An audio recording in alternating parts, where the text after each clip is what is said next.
মাটির ব্যাংকেটাতে 10,000 ছিল আর ক্যাশ 3,000 টাকা দিয়েছি আলাদা। আচ্ছা, এই টাকাটা তুমি কত বছর ধরে জমিয়েছো? আমি আনুমানিক 7 বছর ধরে জমিয়েছি। তোমার এটা দিতে খারাপ লাগে নাই? আমার খুব ভালো লেগেছে যে আমি এটা দিয়েছি এবং দেশের মানুষ এটা পেয়ে উপকৃত হবে, বন্যা কবলিত মানুষের জন্য। আমার নাম আওসাফ, আমি আদমজি ক্যান্টনমেন্টের ক্লাস 5-এ পড়ি।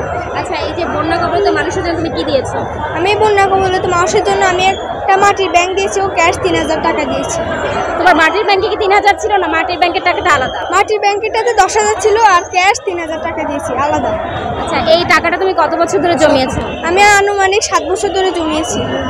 তোমার এটা দিতে খারাপ লাগে নাই? আমার খুব ভালো লেগেছে যে আমি এটা দিয়েছি এবং দেশের মানুষ এটা পেয়ে উপকৃত হবে, বন্যা কবলিত মানুষের জন্য। এটা পেয়ে আমি খুব খুশি হয়েছি। আচ্ছা, তুমি কবে থেকে জানো যে মানুষ বন্যা কবলিত তারা অনেক ঝামেলার মধ্যে আছে? আমি এটা জানলাম এই আনুমানিক 2-3 দিন আগ থেকে জানলাম, যখন এটার ত্রিপুরার বাঁধটা খুলে দিয়ে সব এলাকা ডুবে গিয়েছিল। আচ্ছা, এটা কি তোমার বাবা মা জানিয়েছো নাকি তুমি নিজে জেনেছো? আমার বাবা মা জানিয়েছে।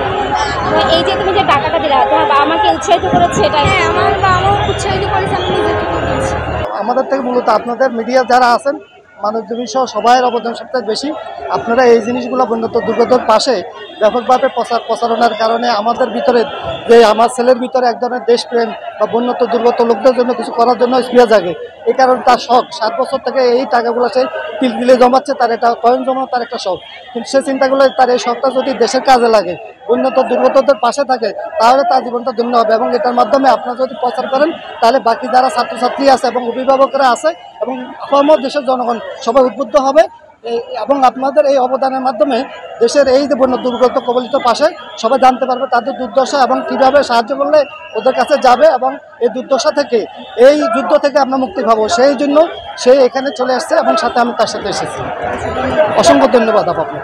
আমি এখানে আসছি মূলত টাকা দিতে আর কি। আমাদের দেশের যে অবস্থা এখন, আমাদের উচিত যে যার জায়গা মতো সামর্থ্য অনুযায়ী ত্রাণ দেওয়া উচিত।